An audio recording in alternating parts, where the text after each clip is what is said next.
Okay, we took the engine out, like I said before in one of my videos, and now we're gonna tear it down and see what's up with the pressure plate, clutch, and flywheel. As you can see, I apologize for the noise. It's very warm in here, so you may hear the fan run a little bit.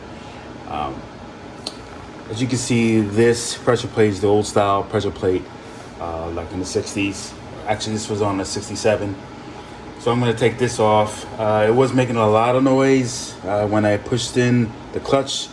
So what happens is that we're pressing on this ring here, and it has springs in here to hold it in place.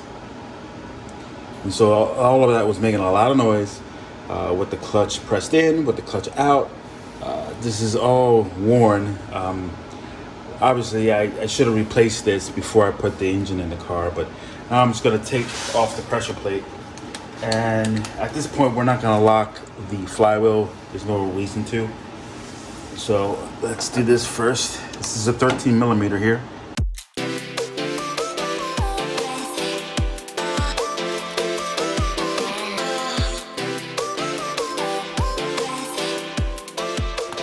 I normally wouldn't just let it drop like that, but I really don't care. I'm trying to see the back of this. It's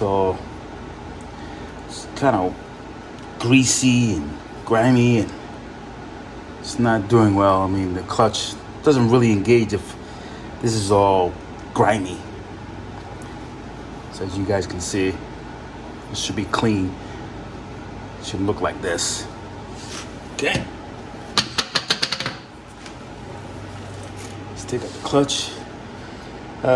Same thing with the clutch. It's got, see how it looks like it's wet. I don't know if that's oil or if that's just condensation of water. It doesn't feel like oil, it just feels like condensation of water. So maybe the whole thing is just like that. Other side. Other side's a little drier. But I'm just gonna replace it. It's just, once this stuff gets kind of wet and gunky, it doesn't really work well. So that's out. Let's get a closer look at the flywheel here. The flywheel, it's just all rusted out. It's just, I don't like the way it looks. Feels okay, but it's just nasty. Just completely nasty. So we're gonna take that out. That'll be the next thing. The first thing, I'm gonna lock the flywheel in place. You have this lock here. It looks like a Batman thing, but each side is different. One side is for 6 volt, the other side is for 12 volt, meaning that 6 volt has an 180 millimeter flywheel, and the 12 volt has a 200 millimeter flywheel. So only goes on one way. So the larger spread is for the 200 millimeter. So that goes on there, and the bolt goes through and it locks, goes through the hole that's in the block here. You can see it. There's a hole right there, so that's what it goes through. And it takes a nut to hold it in place. Now, you don't have to tighten it. I always hand tighten these. So once this doesn't go anywhere, you're fine. And then I have a torque multiplier. Take this off. Now you can try to take this off with a impact wrench. I kind of want to try that to show you guys how good and well it works.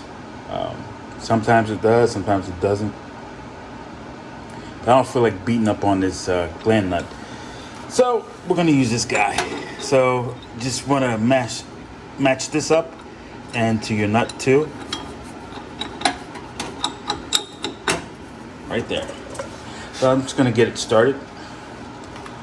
And let me grab a wrench. Now these torque multipliers come in for 12 volt or 6 volt. All you have to do is change this here. And the 6 volt one looks like this. It's a shorter pinion. So this is 11 millimeter. I'm gonna start wrenching on this. Just make sure it stays in place. Start turning it to the left to, let's see if it cooperates. Oh yeah.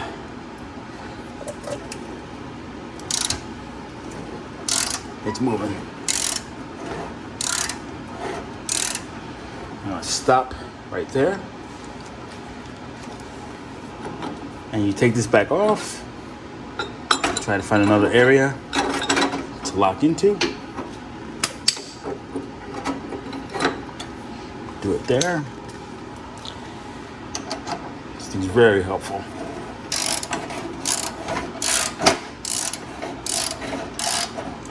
So now I think we can take it out by hand. Nice. This thing's just nasty in here. The gland nut. I have a feeling that the needle bearings in here are bad. It was making a horrible noise. Yeah, the needle bearings are all rusted. So if you start hearing a noise, not even pressing in the clutch, because what happens is, I'll show it to you.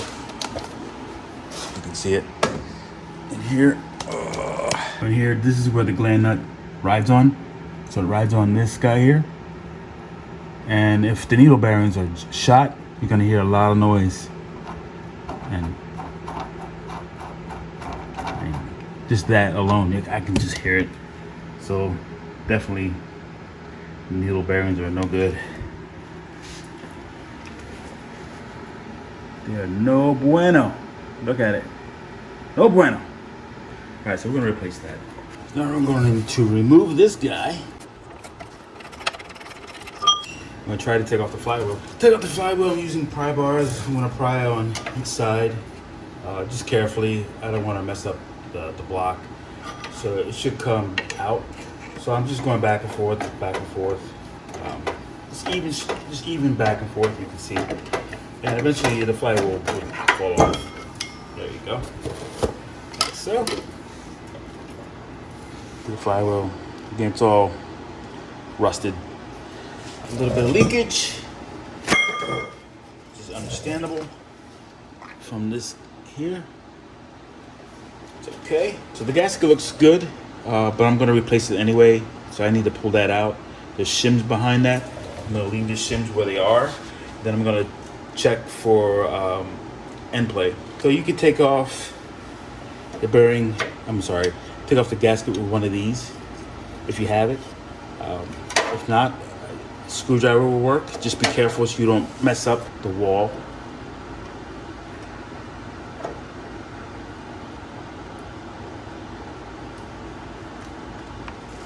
Just like that. Feel around. This is okay.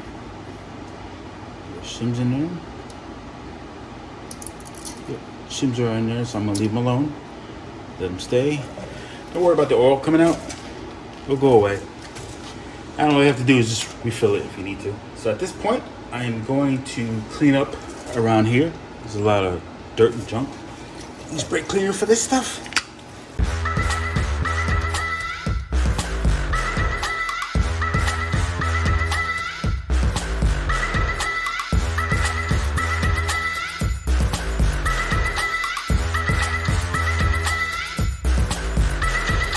We're nice and clean here. What I'm going to do is I'm going to put in a new seal. Here's a new seal. Make sure you get a nice rear main seal. You don't want to get anything cheap. I think this is an L ring, so these are pretty good. What you should do is add a little bit of oil out here, which I'm doing right now. Just a little bit, because this rubber can catch. So just to help it in. Not much. So I'm gonna set it up to get it close. Make sure you try to get in there as straight as possible. I highly recommend using the rear main seal tool here. Basically it's a gland nut, or if you have a gland nut with a large washer, that'll work too. I've seen guys try to bang this in evenly and they still will leak. So definitely use the tool. So it's pretty simple. Just start the nut on. Okay, so it takes a 36mm socket, which makes sense. And we're gonna tighten it until the seal is flush. Or some people like to put a little pass flush slightly.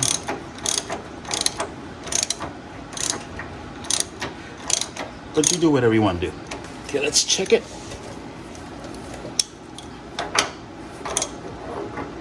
Oh, I get on there, right? Huh?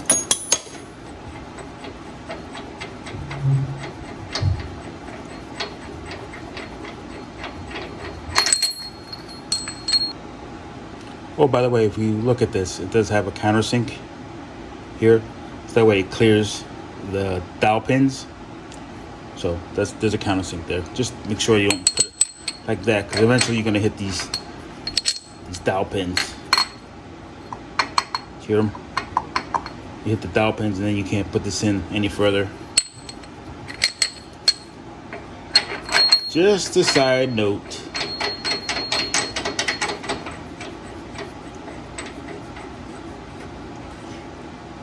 Let's go in just a little bit more.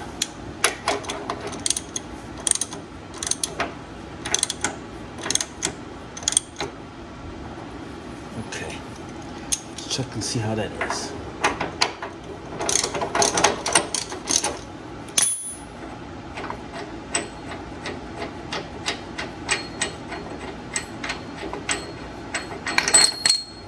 Feels good, setting really good. So the next step, we're gonna add the flywheel. Okay, flywheel is nice and clean.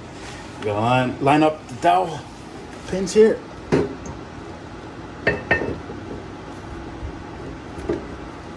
Go. Grab a little hammer. I'm gonna grab a rubber hammer, kind of bang it in a little bit. Bring it just a little bit.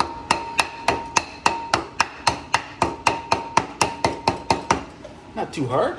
Add the gland nut with its washer. Now I forgot to mention, you saw when I took off the other gland nut, it did not have a washer on it.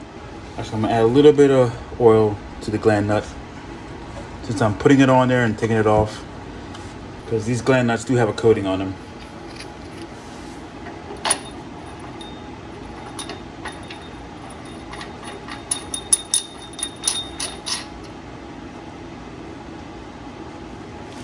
Add our lock here. Tighten up this gland nut a little bit. Of course, I'm not gonna get the full torque on this. I'm just trying to get it tight.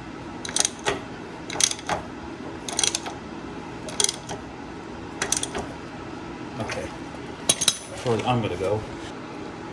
Okay, we're gonna use the torque multiplier here. The way this works, this torque multiplier, each pound that's applied to this pinion here grows, and it multiplies the torque on this nut here by 9 pounds. So 1 pound here means 9 pounds there. And then 2 pounds here means 18 pounds there. That's how that works. So if you go by the Bentley manual, it says 253 pounds of torque, foot-pounds of torque that needs to be applied to here. Of course, this doesn't say which one it is. So by the torque, if you use that logic, it's linear. Okay, so basically we're gonna torque this to, using that 9-pound method, we're gonna torque it to 28 pounds. Now, if you did the math, 253 foot-pounds to here equals 28.1111 foot-pounds here. So if you have a digital torque wrench, you can definitely do it here, but I don't have an analog. I have this guy. So I'm gonna torque it to 28 pounds. It should be fine. It's shy of 253, it's like 252. 1 pound's not gonna hurt or break it. So let me find my wrench. Hopefully I didn't confuse you with all that babble. I'm an engineer and sometimes I don't explain myself right. Anyway, I'm gonna torque this to 28 foot-pounds.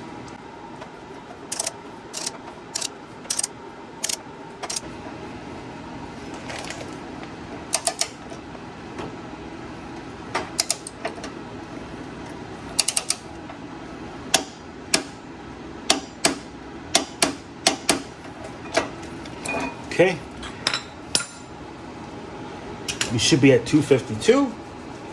And what I'm going to do is I'm going to remove this lock here.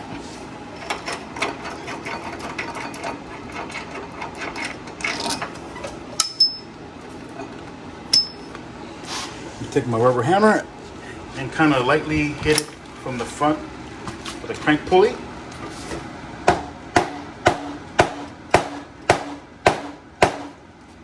Like so. Install my end plate gauge here.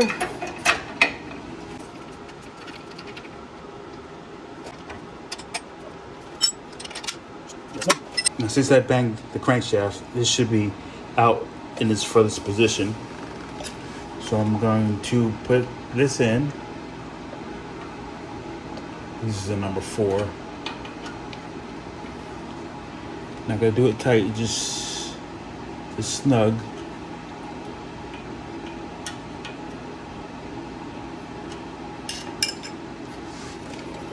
This is a number 12, so I'm gonna lock this down.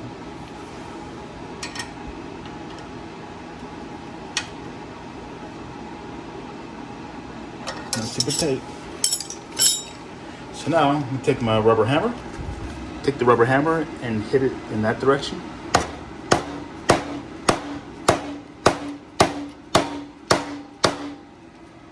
And see what clearance that I get. Okay, I have roughly about 3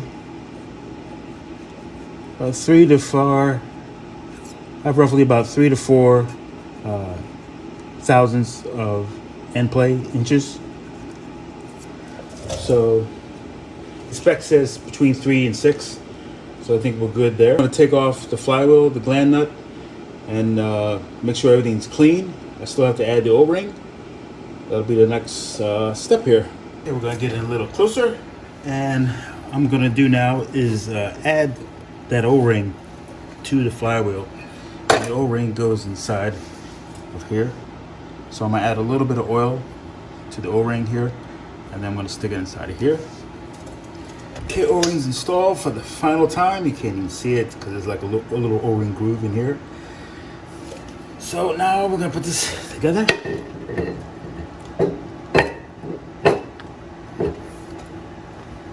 Okay. I'm going to hit it lightly. Now, some people put anti-seize on here. You shouldn't have to, because this is actually a lock washer. If you see, it's kind of like beveled. It's not straight. So this will lock it in place, actually. But if you want to feel comfortable, go ahead and put lock tight on it. I would definitely use the blue kind, the 242, so it'll come out easier. But I'm not going to do it to this one. I'm eventually going to rebuild this engine, so I got to take it apart again. Anyway.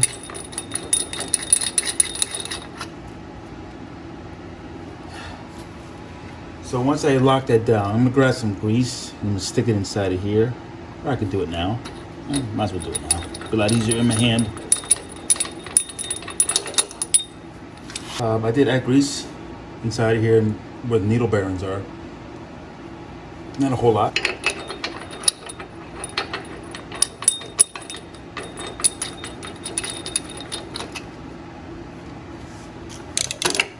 Tighten this up a little bit.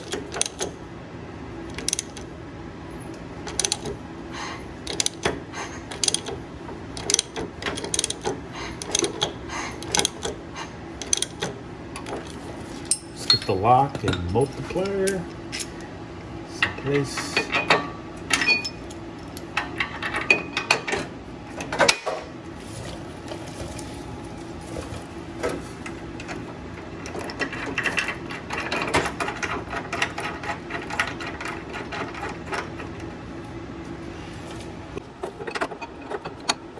Again, we're still set on 28 foot-pounds.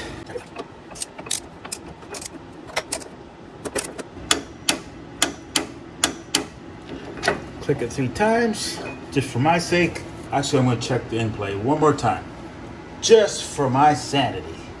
And for you guys, I'm gonna do it off camera because it's boring. You always told me to do it once. Off camera, we're gonna check the end play. I'll be right back. Okay, now I'm gonna clean all this off here.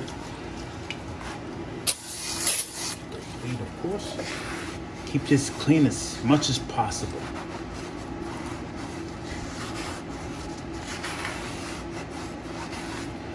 This is where the clutch attaches to. Oh, I need to take this off. That's from me checking the in plate earlier, so we're still at about 4,000, which is good. I'm gonna add the clutch pressure plate next. Yeah, this is a brand new pressure plate. I know I'm getting kind of close. I'm gonna clean this surface off too as well, because they usually grease that area. It's nice and clean. So clips goes first. Put these two together like this. Then I have an alignment tool. Use this alignment tool to stick in the center of it. Okay, so the alignment tool goes in the center. You can see it sticking out here. And this gets put into the hole where the pilot bearing is, right there. So that's how it goes in there. So it's all lined up and nice and straight. You can do is start putting in the screws. So I'm gonna start with this one here first. And there's a torque pattern you need to use.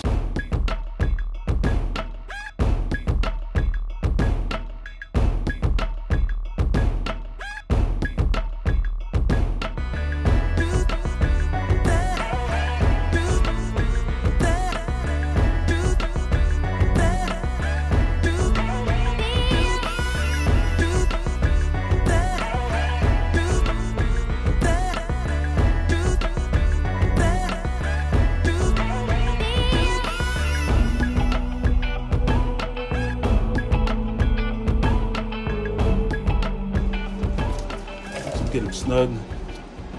Should be good. It's still on there pretty good.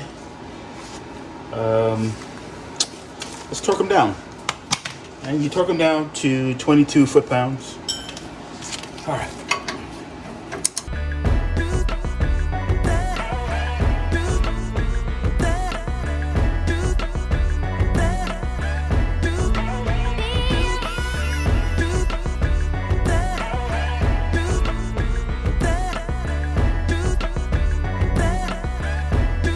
Okay, that's in the start pattern, but I'm gonna go around the circle and make sure it's all torqued. Don't wanna miss anything. Always happen.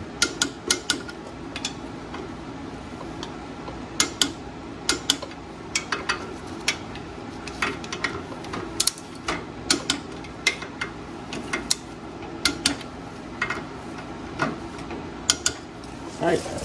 So since it's all torqued, now you can take off this tool here. And your clutch should be centered. Let's do a comparison. This is the old pressure plate. The old style. I think these were adjustable at one time. Just adjust the force. Maybe at one time you used to be able to do that. But this is old style. It doesn't work that great. Not anymore. So there it is. So guys, hopefully you stayed this long. Hopefully I didn't bore you with this. It can be boring. Make sure you take this out before you try to install it in the car. I've done that before. Try to install the engine. Like, why is the engine not going in? I don't understand. I did everything right. And you forget this.